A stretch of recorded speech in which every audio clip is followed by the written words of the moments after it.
Hello, everyone. Welcome back to the Queen Exchange series. This is a LinkedIn series where we exchange thoughts, ideas, and insights of experts across industries. Today's topic is about gender stereotypes, impact of how gender stereotypes on women leaders have, and how women can use strategies to overcome them. So, to discuss this topic, we have Kanchan, who is a driven individual, an all-time learner, a serial rebel, and a possibilist.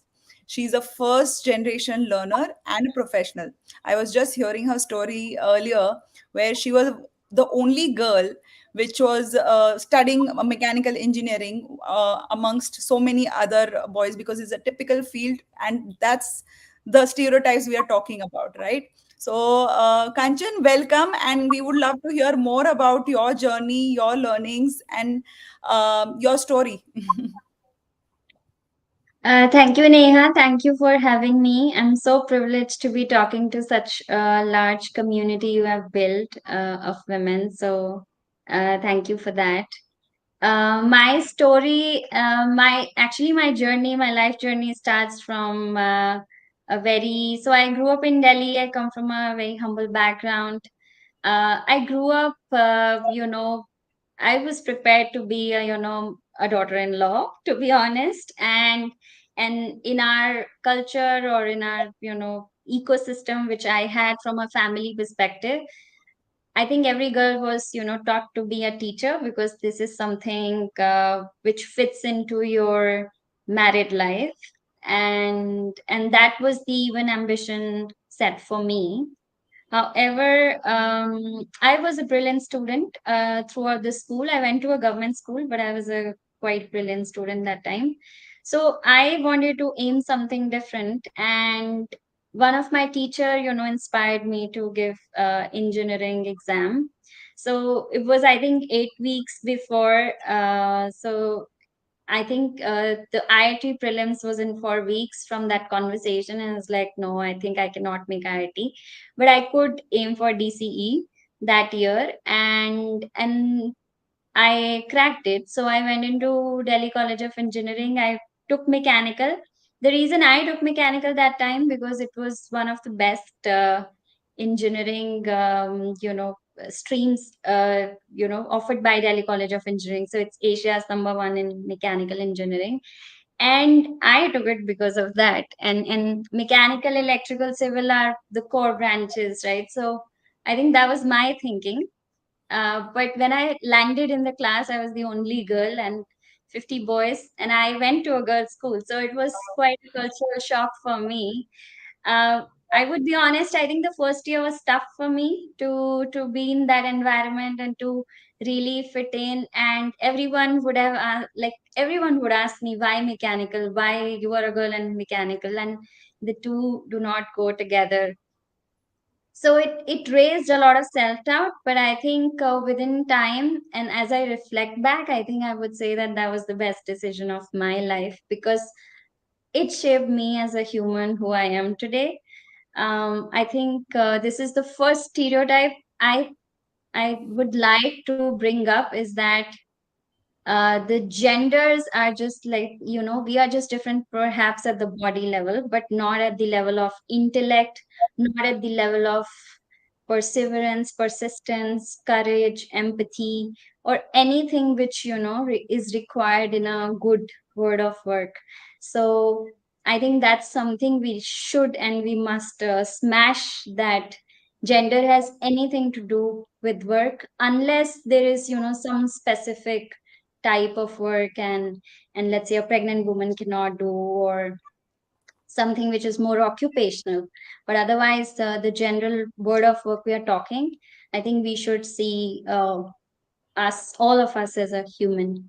And intellect has no gender. I think that's what I fully believe in. So yes, so I went to a mechanical engineering. Then I did join an auto company. Then I did my MBA. Fast forward, I spent 6 years in consulting, a lot of travel, and large companies were my clients. And then I moved to Switzerland to join a Fortune 500 in the strategy team. So that's my journey so far. Wow. Um, yeah. So that's amazing, right? Like how over the years someone inspired, like your teacher inspired you, and that's where you got into a role which is definitely breaking all the stereotypes. Now coming to, because you've had such a long journey and such a huge experience, what do you think in terms of traditional gender stereotypes? How have they impacted women's representation in the leadership roles? If you can shed some light on that. Yeah, I think in my perspective and experience, there are two, three gender stereotypes which we commonly see. One is definitely, I think it starts from women itself, right? So deep down, we are uh, trained or taught so poor, right, Neha? I think the way we are formed as humans, right? We are full of doubt. And you Yeah. take in, I think it's across the cultures that women tend to doubt themselves more than men. Yeah. And this is, I think, where we start to, slip in first. And when we slip, I think the system is such that any even minor slippage, and particularly as you grow in the career, is seen and observed and amplified. So I've Totally. had colleagues where, because one of my ex-colleague was pregnant, and then she went for a maternal leave, and when she came back and she explicitly told her boss that, hey, I'm not looking for promotion, when she was due for it. And because this just came from within her that, I'm not enough, I would need time, and therefore I don't deserve a promotion. And alongside the peer, the male colleagues did get the promotion. So she when she reflected afterwards, I think she understood that yes, she did a mistake. Similarly, I think another stereotype which I have found particularly in women is that we get into an unending and tireless attitude to prove ourselves. We Right. don't even step back and reflect that, what's going on in the environment with the other colleagues, and particularly, male colleagues. Like I've seen a lot of this in my consulting career, my corporate career, time and again, that as women we just tend to prove ourselves, and we get so tired and get so exhausted in Yeah. this, that we do not even see that, is it even fair, is it even equal, is it even sustainable, right? Because we just have this inner desire to prove ourselves. But I think a healthy combination of competence and the work environment is something makes a person propel. And it should be okay if your work environment is a bit unfair to you. But I think first thing is that we must realize ourselves, and then only you can call it out.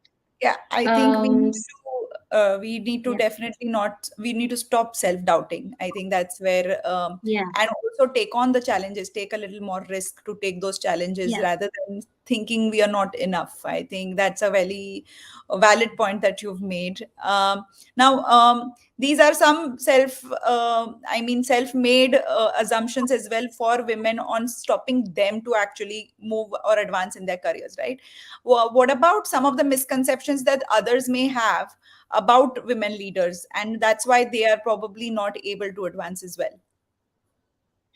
Yeah, I think it's definitely, I think there are a lot of notions, I would say, that which are quite prevalent in the world of work for women.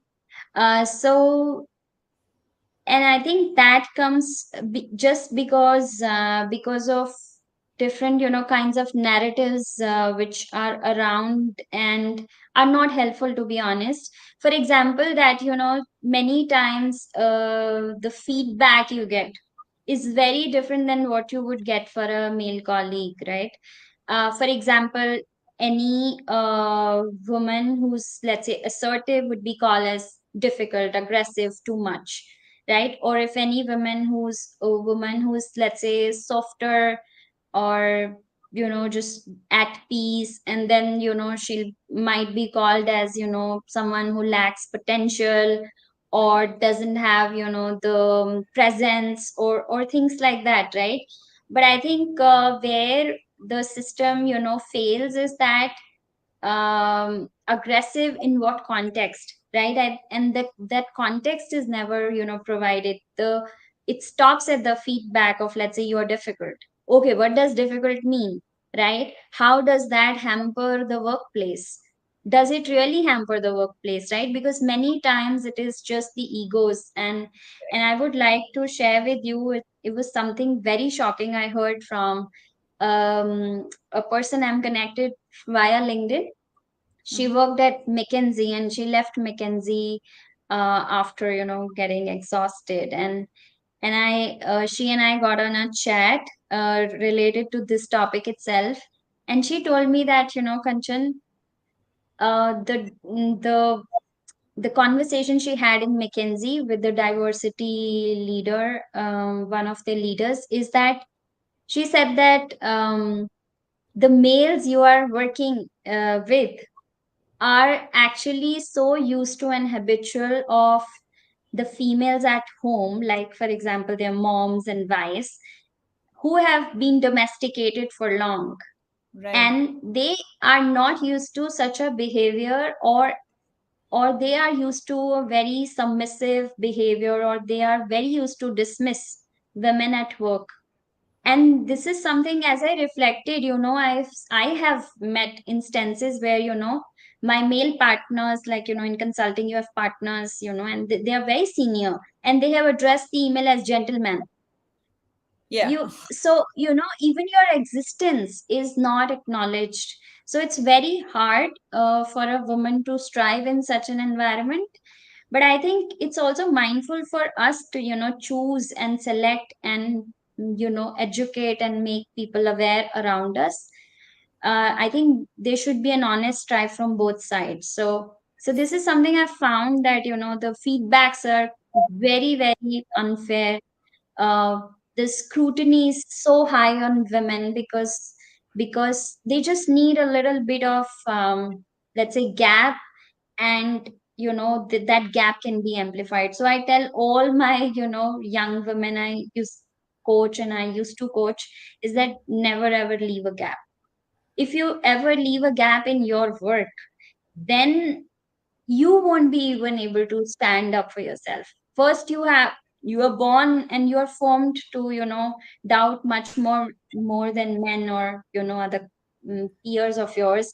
And then if you have a gap, right, it's very hard for you to, then it gets compounded and it gets reflected, and you just you lose time. And Right.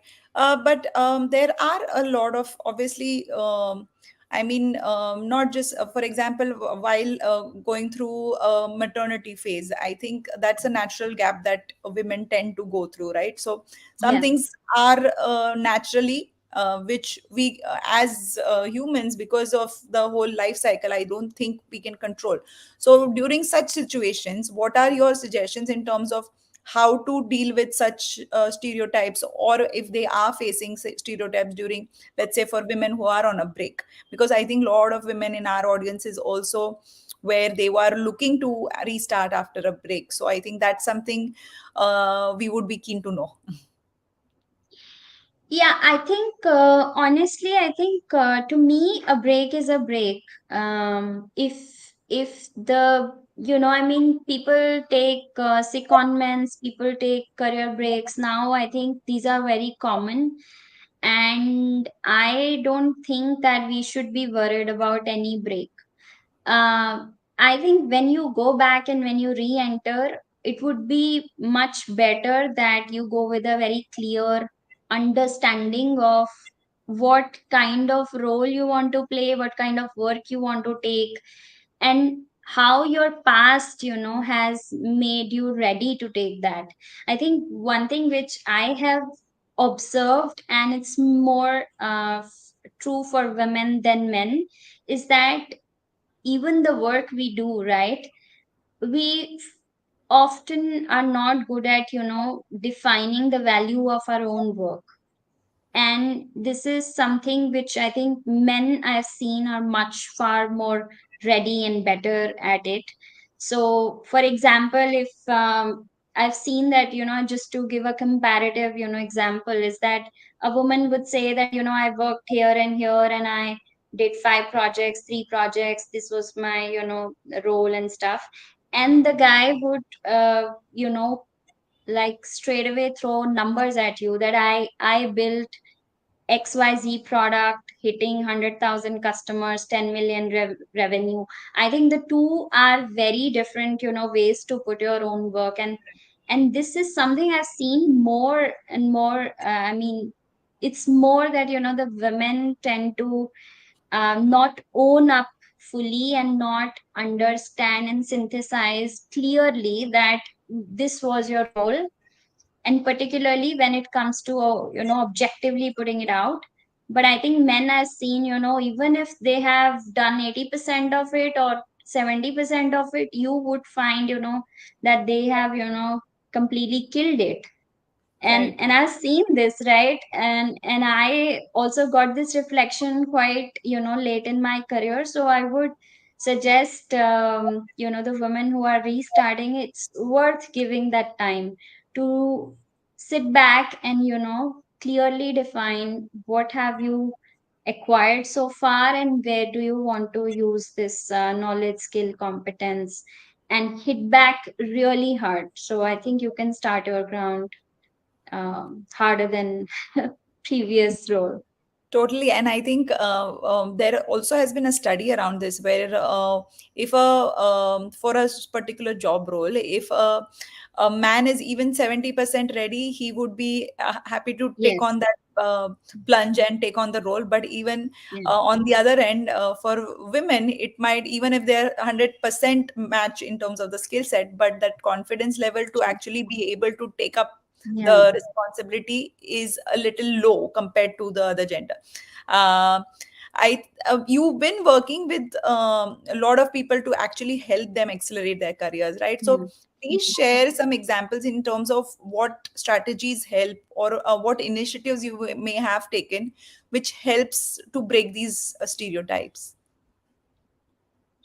So I think the way I think I mostly focus, Neha, on people, individuals mostly, because I think my role is to really get deep inside you and get that inside out of you.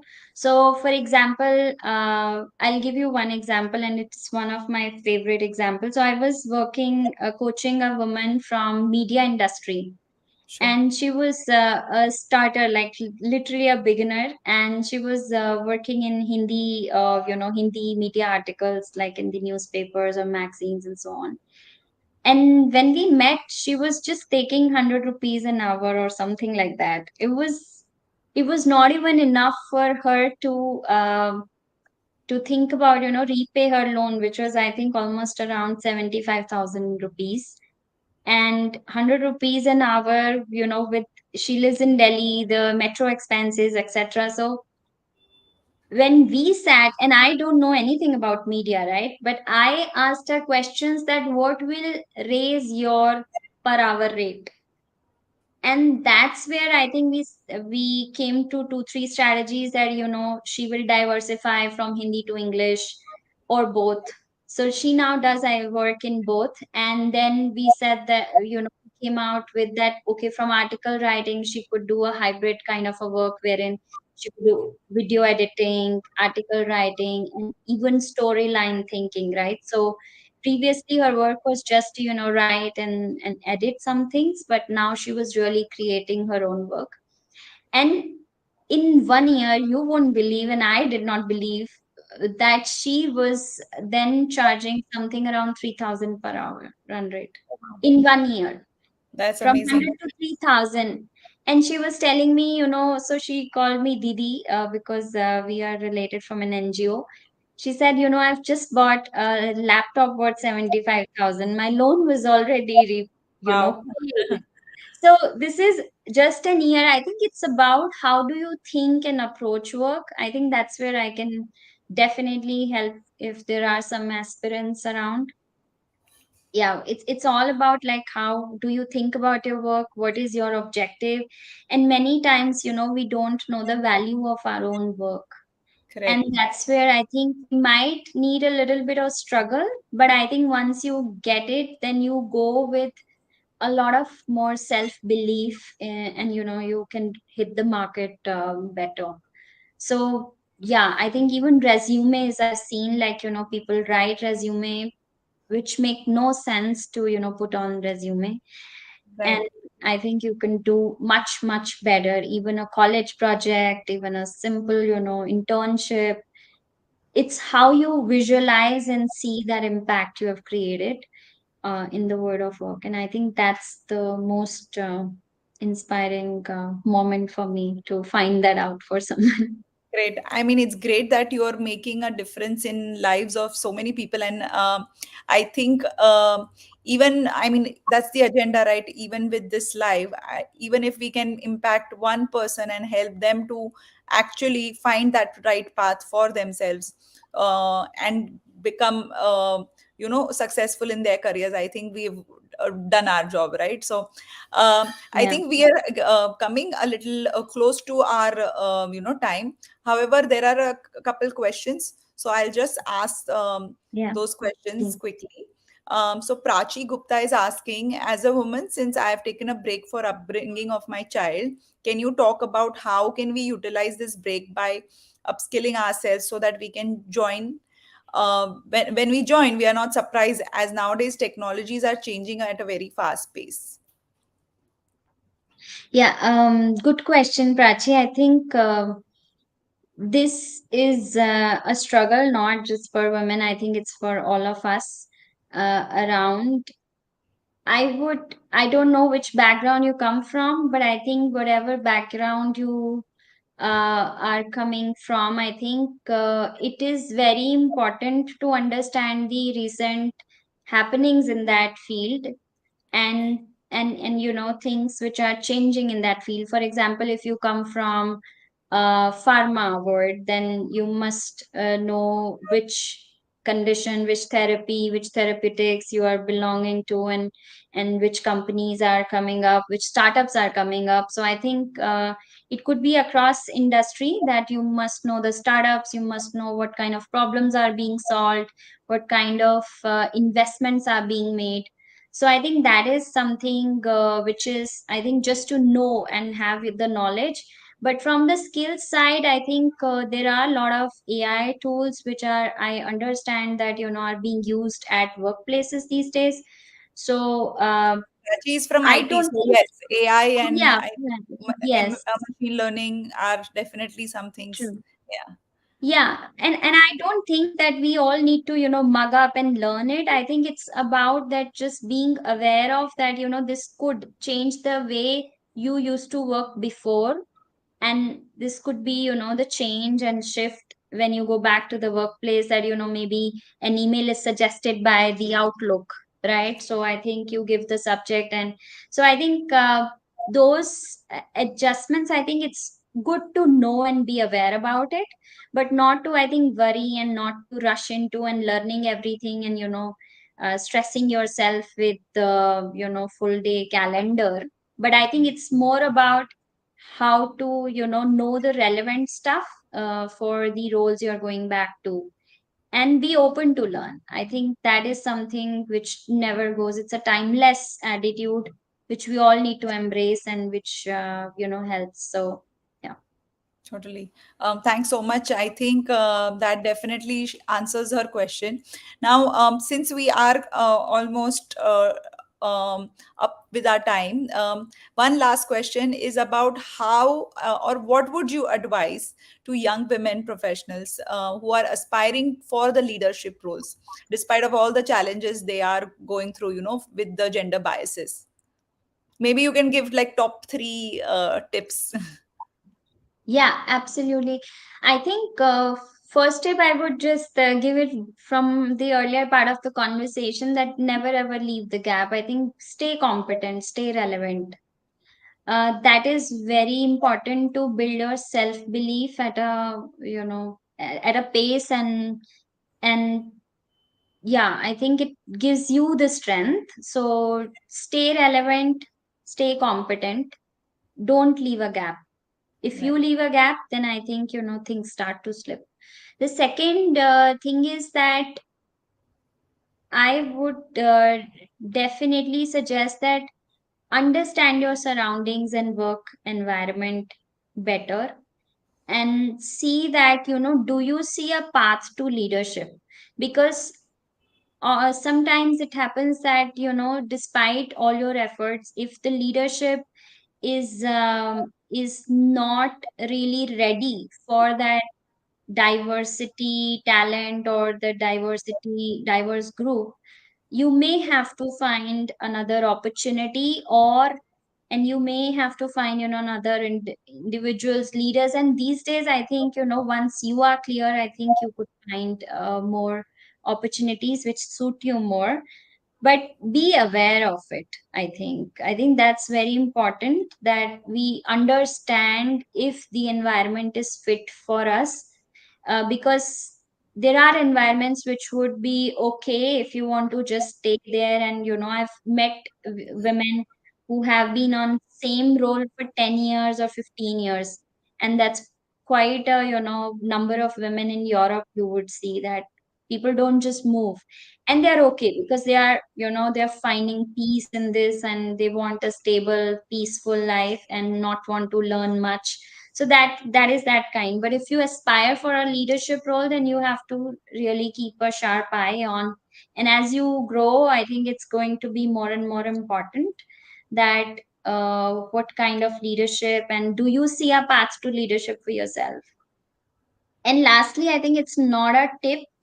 I would say that just do not fear, right? At any point in time, we all are humans, we all evolve, we all learn.